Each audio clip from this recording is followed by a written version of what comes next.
m'appelle Sonia et aujourd'hui j'aimerais vous parler d'un jour qui a changé ma vie. Et avant de vous raconter ce jour particulier, je vais un peu vous raconter comment j'ai grandi mon enfance. Alors je suis née d'une maman rwandaise et d'un papa belge. J'ai vécu avec mes deux parents jusqu'à l'âge de 2 ans.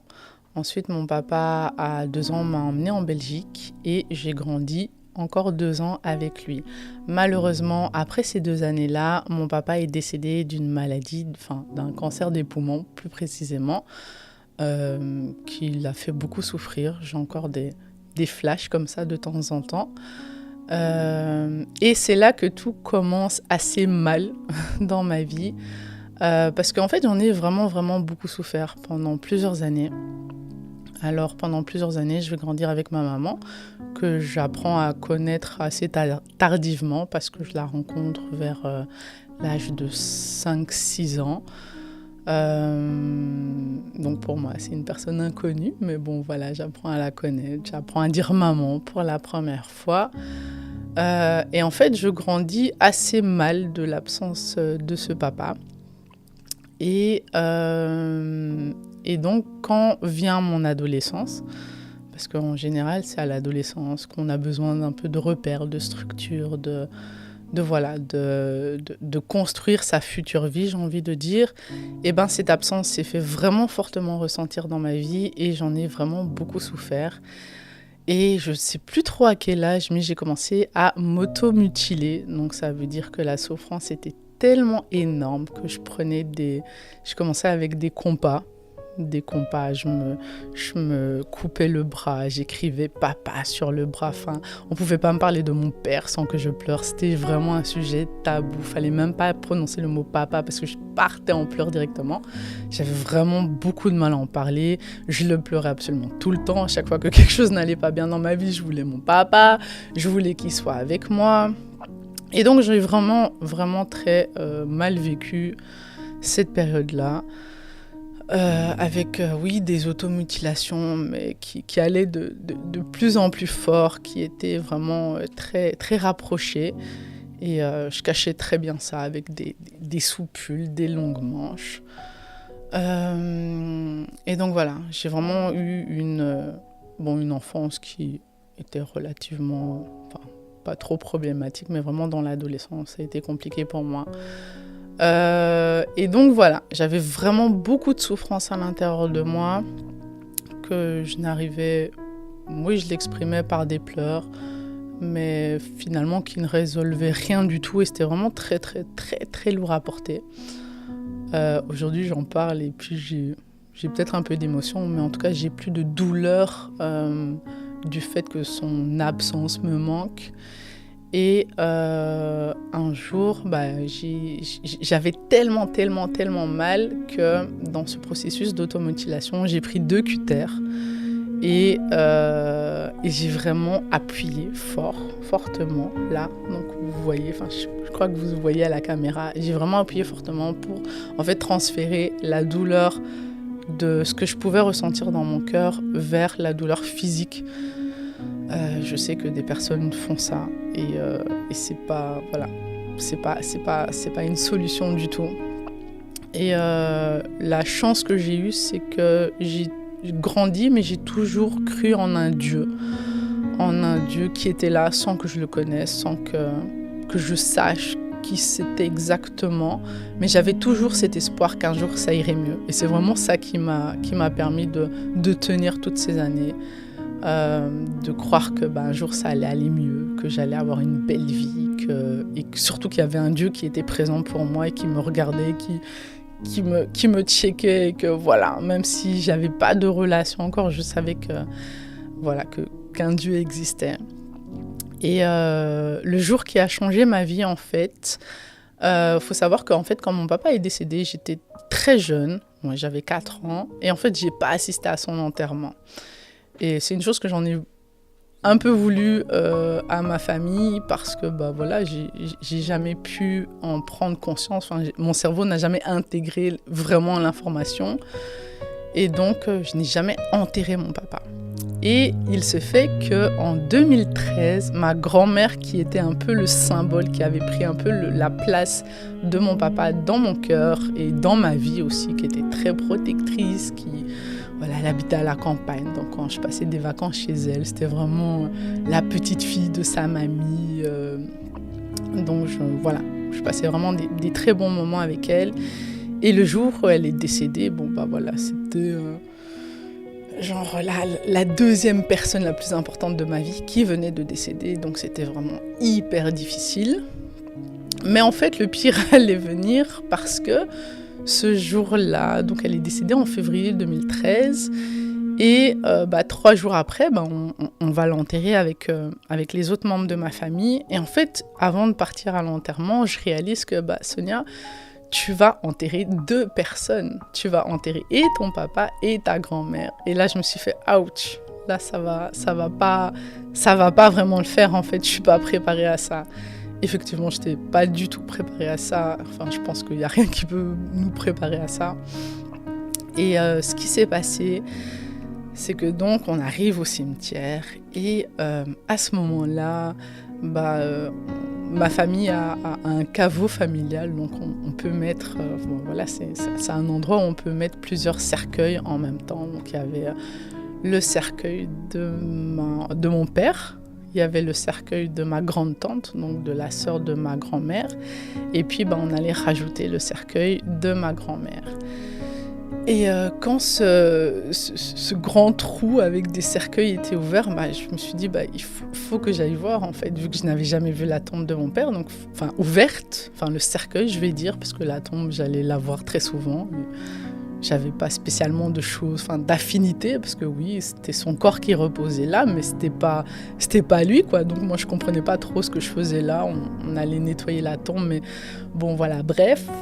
Donc là, je regarde et là, c'est vraiment je veux pas dire l'hécatombe, mais en tout cas là, c'est vraiment dur. Ça a vraiment été dur. Donc je vois son cercueil, un super beau cercueil en bois de l'époque, avec franchement quelque chose qu'on voit plus maintenant. Et ça m'a fait super mal. Donc on a rajouté le cercueil de ma grand-mère. Douleur en plus, donc vraiment je crois que de toute ma vie c'était le summum, l'apothéose de ma douleur, c'était ce jour-là, c'était le 6 février 2013, c'était horrible. Et donc l'enterrement se passe, dans mon cœur, dans mon cœur, je suis juste anéantie. Je regarde les autres qui sont debout, qui arrivent à bien gérer cette situation, et moi, je suis complètement effondrée. Et je rentre chez moi. Dans l'après-midi. Et là, je pensais peut-être que j'avais assez pleuré. Mais non, j'avais pas assez pleuré. Et là, je m'effondre littéralement dans ma chambre. Et je tombe par terre, en fait. Je m'effondre. Vraiment, vous voyez le mouvement là, quand vous lâchez tout, et vraiment, je m'écroule en fait par terre. Et en fait, j'avais tellement mal. Non, c'était horrible. En fait, j'avais trop mal. Et j'avais mal. Et je me rappelle que, vous voyez, quand vous avez une douleur et puis c'est trop lourd à supporter. Je suis sûre que vous qui me regardez, il y a des personnes qui vont me regarder, qui vont comprendre ce que je dis. Il y a des douleurs, en fait, vous avez l'impression que vous allez imploser, votre cœur, il va s'arrêter. C'est hyper intense, en fait. Et donc là, au sol, ce qui se passe, c'est que j'entends une voix dans ma tête. Je suis pas folle, hein, mais j'entends une voix qui... Et en fait, non, avant d'entendre cette voix, j'étais en train de me dire, mais j'en peux plus, j'en ai marre, franchement, il faut que ça parte. En fait, je peux plus supporter ce poids, je peux plus supporter cette douleur, cette souffrance. Je ne fais que pleurer, je ne fais que avoir mal. C'est pas une vie, c'est pas possible, ça peut pas continuer comme ça. J'avais aussi une chaîne. C'est important de le dire, j'avais une chaîne avec la photo de mon papa qu'on m'avait offert, que ma cousine m'avait offerte, vraiment avec une photo gravée. Et je la portais tout le temps, mais tout le temps. Fallait pas me demander de l'enlever. Et après, j'ai rajouté une croix. J'avais cette chaîne-là tout le temps. Et donc, j'étais vraiment dans un état où je suis à bout, en fait. Je suis fatiguée, je veux que ça s'arrête. Je suis vraiment dans cet état-là. Et dans cet état-là, j'entends une voix, on en revient à la voix, j'entends une voix qui me dit « mais donne-moi ta souffrance ». Et je fais « oh, comment ça, donne-moi ta souffrance ?» Et en fait, c'est un déclic qui s'est fait dans ma tête où en fait, Dieu me disait « mais donne-moi ta souffrance, donne-la-moi en fait, je peux la prendre, juste donne-la-moi ». Et en fait, il y a vraiment eu un déclic dans ma tête et je me suis dit, mais en fait, ouais, mais prends ma souffrance parce que j'en veux plus. Et je lui ai vraiment dit comme ça, j'ai dit, mais prends-la, je n'en veux plus. Je ne veux plus porter cette souffrance, je ne veux plus avoir mal. Et je lui ai vraiment dit, prends-la, je n'en veux plus, prends-la.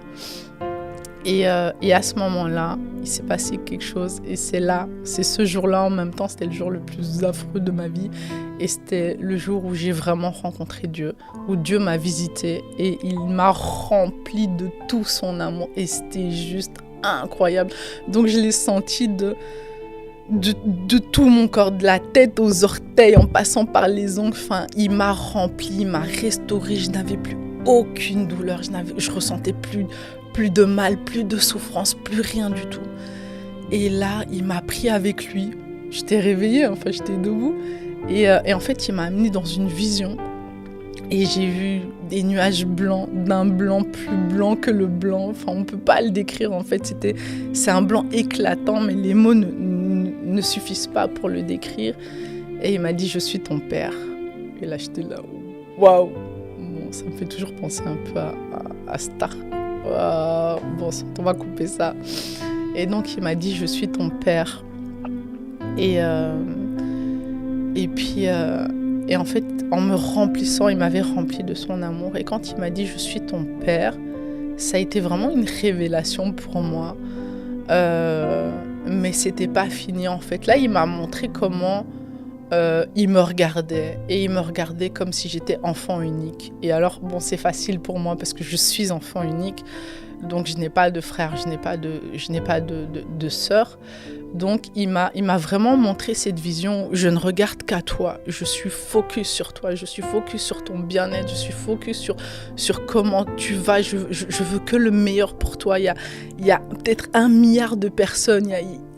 La terre est peuplée, mais je ne regarde que à toi. Mais c'était pas fini son message. Il m'a dit... Va dire à mes enfants que je les aime et de la même façon dont je te regarde, je les regarde aussi. Il m'a dit, va leur dire que je les aime. Et quand il m'a dit ça, en fait, il m'a amené sur une plage et il y avait plein de sable. Et en fait, il a comparé les humains au sable. Tous ces enfants qu'il aime, c'était comme le sable. Mais en fait, la plage, elle était remplie de sable. Enfin, je ne pouvais pas compter le nombre de grains de sable qu'il y avait. Mais en fait, il m'a vraiment dit, va leur dire que je les aime. Va leur dire que je les regarde chacun d'eux, comme s'ils étaient mes enfants uniques. Il est Dieu, donc lui, il a cette capacité-là. Nous, on ne l'a pas.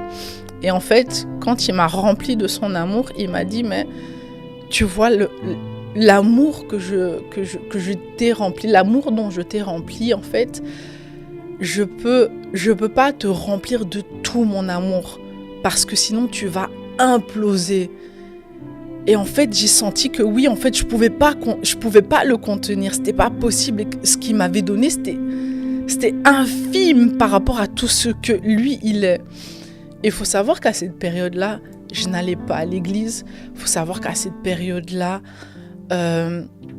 j'avais accepté Jésus, mais je m'en souvenais pas du tout. J'en avais pas le moindre souvenir parce que j'avais fait la prière du salut, mais on m'avait un peu laissé dans la nature.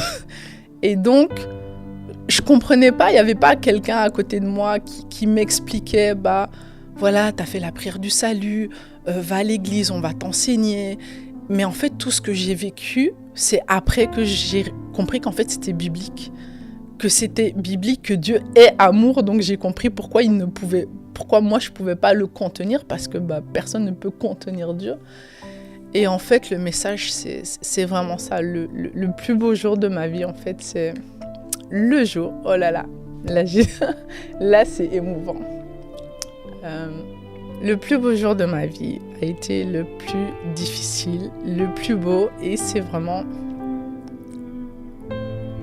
le jour où en fait Dieu m'a envoyé en mission. Ma mission, c'est de vous dire que Dieu vous aime, que Dieu est présent pour vous, que Dieu est là en fait et que vous pouvez vous décharger de tous vos fardeaux. Il y a une parole dans la Bible qui dit « Déchargez-vous de tous vos fardeaux, déchargez-vous de toutes vos douleurs, déchargez-vous de toute votre peine, parce que lui a la capacité de les prendre en fait, parce que lui a la capacité d'absorber ça et de le remplacer par de l'amour. » Et en fait, vraiment ma plus belle leçon ce jour-là, c'était vraiment de lâcher prise parce qu'en fait, je pouvais pas porter cette souffrance. Et je sais que vous qui me regardez, vous êtes nombreux, au moins une personne, vous êtes nombreux à porter une souffrance, à porter une douleur. Vous avez perdu un être cher, on vous a fait du mal, on vous a fait souffrir. Mon message, c'est vraiment de vous dire que Dieu vous aime, que Dieu est là pour vous, que Jésus est le chemin par lequel vous pouvez avoir la réconciliation avec Dieu. Alors vraiment, ouvrez-lui votre cœur et il veut juste entrer dans votre vie. La personne que je suis devenue après cette rencontre était une nouvelle personne. Alors, il y a eu d'autres challenges, donc peut-être je viendrai vous reparler sur cette chaîne. Mais en tout cas, je n'avais plus de douleur. Je pouvais parler de mon papa librement. Je ne pleurais plus. J'ai enlevé ma chaîne parce que je voyais même plus l'intérêt. Je garde les souvenirs que j'en ai, mais je n'en souffre plus. Je ne souffre plus de cette absence. Et alors, j'ai fait un deal avec Dieu. Et je lui ai dit, ok, si t'es mon père, non, je lui ai pas dit si t'es mon père, j'ai dit comme t'es mon père, fais maintenant mon éducation. Et depuis ce jour-là, je lui ai donné accès à ma vie, de faire mon éducation vraiment, donc de me modeler, de me façonner, de redimensionner la personne que je suis, de pouvoir travailler sur mes blessures, de pouvoir être vraiment la meilleure version qu'il veut que je sois. Et vraiment, chaque jour, par la grâce de Dieu, je vais vers ce processus. Et franchement, je viens de très très loin. Et je crois vraiment que c'est aussi accessible pour vous qui me regardez. Que Dieu vous bénisse.